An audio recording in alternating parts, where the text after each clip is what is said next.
Devasthanam board को लेकर बड़ा ऐलान। सीएम पुष्कर धामी ने देवस्थानम बोर्ड भंग करने का किया ऐलान। कई दिनों से देवस्थानम बोर्ड को भंग करने की मांग तीर्थ पुरोहित कर रहे थे। अब सीएम धामी ने लिया फैसला। त्रिवेंद्र रावत ने इसका गठन किया था। देवस्थानम बोर्ड भंग होने के ऐलान के बाद तीर्थ पुरोहितों और पंडित समाज में खुशी की लहर। एक दूसरे को मिठाई बांटकर मनाया जश्न। पूर्व सीएम हरीश रावत ने देवस्थानम बोर्ड भंग करने के फैसले पर सरकार पर साधा निशाना। कहा, यह बीजेपी के कमजोर मनोबल की निशानी। आगामी चुनाव को देखते हुए लिया फैसला। शीतकालीन सत्र का दूसरा दिन भी हंगामेदार। सांसदों के निलंबन को लेकर विपक्ष ने किया जोरदार प्रदर्शन। लखनऊ में बीजेपी की चुनाव प्रबंधन समिति की बैठक में रणनीति पर मंथन। सीएम योगी ने दिया पदाधिकारियों को जीत का मंत्र। कहा, बदलते यूपी की उपलब्धियों को लेकर जनता के बीच जाएं।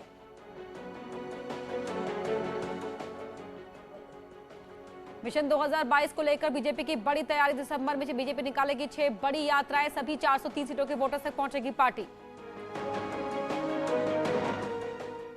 एसपी और बीएसपी के कई दिग्गज नेता हुए बीजेपी में शामिल। डिप्टी सीएम दिनेश शर्मा की मौजूदगी में लखनऊ में पार्टी ज्वाइन की। गन्ने का दाम बढ़ाने पर किसानों ने सीएम धामी का जताया आभार। सीएम आवास पर पहुंचा गन्ना किसानों का प्रतिनिधिमंडल। मंत्री अतिशरानंद भी रहे मौजूद। बीएसपी अध्यक्ष मायावती ने प्रेस कॉन्फ्रेंस किया। बड़ा ऐलान। आगामी विधानसभा चुनाव में सभी 403 सीटों पर अकेले चुनाव लड़ेगी बीएसपी। बुलंदशहर पहुंची केंद्रीय मंत्री स्मृति ईरानी का जोरदार स्वागत। कार्यकर्ताओं ने ढोल नगाड़ा बजाकर और फूल बरसाकर किया स्वागत।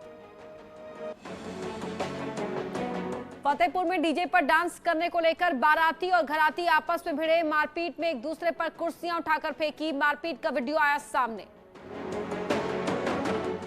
चंदौली में सिकिटिया हत्याकांड के आरोपियों की प्रॉपर्टी पर चला बुलडोजर। रेलवे की जमीन पर कब्जे का आरोप। दिल्ली के कार शोरूम में हुए एक हादसे का हैरान करने वाला वीडियो आया सामने। हादसा तब हुआ जब शोरूम में खड़ी एक कार को एक ग्राहक ने कर दिया स्टार्ट।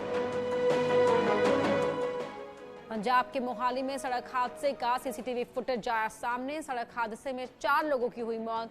लोगों को टक्कर मारकर सड़क के डिवाइडर से टकराई थी कार। लखनऊ में शहर में स्ट्रीट लाइट लगाने वाले खुद ही चुराते थे स्ट्रीट लाइट। नगर निगम ने एक निजी फर्म को दिया था स्ट्रीट लाइट लगाने का ठेका। ललितपुर में नगर पालिका बोर्ड की बैठक में हुआ हंगामा। पार्षदों ने अध्यक्ष रजनी साहू और ईओ निहाल चंद्र पर वित्तीय अनियमितताओं के लगाए आरोप। अमरोहा में बारात में डांस कर रहे युवकों का हंगामा। दबंगों ने गाड़ी रोककर की तोड़फोड़। दबंगों ने कार ड्राइवर को जमकर पीटा। इलाहाबाद यूनिवर्सिटी के छात्रों ने आंदोलन करते हुए अपना सर मुंडवाया। हॉस्टल में रहने वाले छात्रों के खिलाफ लगाए गए 15,000 रुपए के आर्थिक दंड का किया विरोध। लखनऊ में राजकीय आश्रम पद्धति बालिका विद्यालय की छात्राओं का प्रदर्शन। फूड पॉइजनिंग के कारण बीमार हुई 19 छात्राओं के मामले में कार्रवाई की मांग की।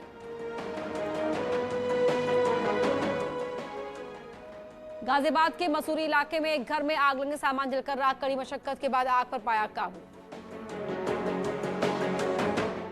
दिल्ली के समीरपुर बादी इलाके में एक मकान से एक ही परिवार के पति पत्नी और 2 बच्चों के मिले शव। फॉरेंसिक नमूनों को इकट्ठा करने में जुटी टीम। जांच जारी।